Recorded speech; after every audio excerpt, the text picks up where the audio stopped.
Hi, I'm Rob Johnstone. Today I'm going to demonstrate how to build this modular shoe rack.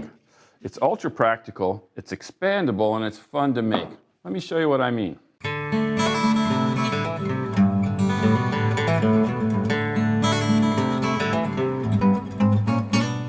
As a man who's lived with a wife and 2 stylish daughters, I soon learned about the importance of shoes.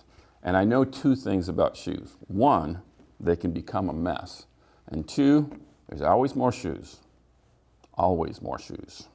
By using Fisch Forstner bits and a little creativity, my shop buddy Nick was able to come up with a modular design that can be added to as the volumes of shoes increase.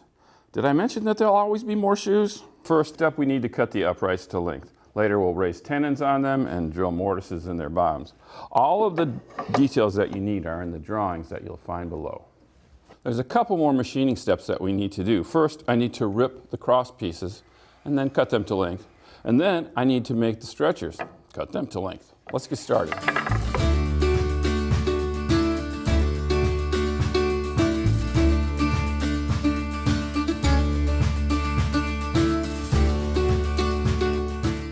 Now we're going to do some testing to make sure that our pieces fit together. We're going to combine round mortises and tenons to accomplish the modular features of this shoe rack. I start out by selecting one of these Fisch Forstner bits, a 1-inch bit, and boring a test hole in a piece of maple.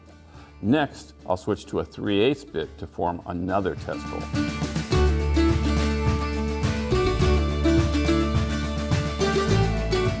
Now that we have our test holes bored, we're going to use these shop-made tenoning jigs to raise tight-fitting tenons on the ends of the uprights and the cross pieces. You can again find the details of how to make these jigs in the drawings below. How do they work? Well, let me show you. With the jig fit into the miter gauge slot, adjust the fence to limit the length of the tenon. I used some scrap left over from the uprights to get this job done. Raise the router bit up to the approximate setting to give you the diameter you desire. If you mark a 1-inch square on the end of your scrap to get this done, you'll be close. Then do a test cut. See if the tenon fits into the mortise. No. Looks like I need to do a little adjusting.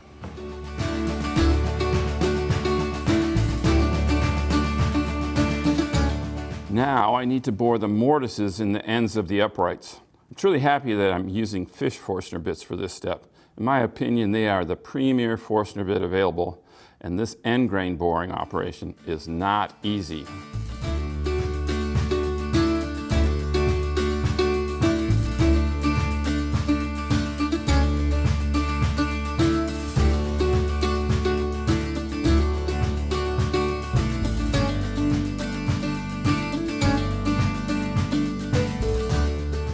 With the mortises done, I just need to drill a few more holes, including holes for the tenons on the cross pieces and dowel holes for the stretchers.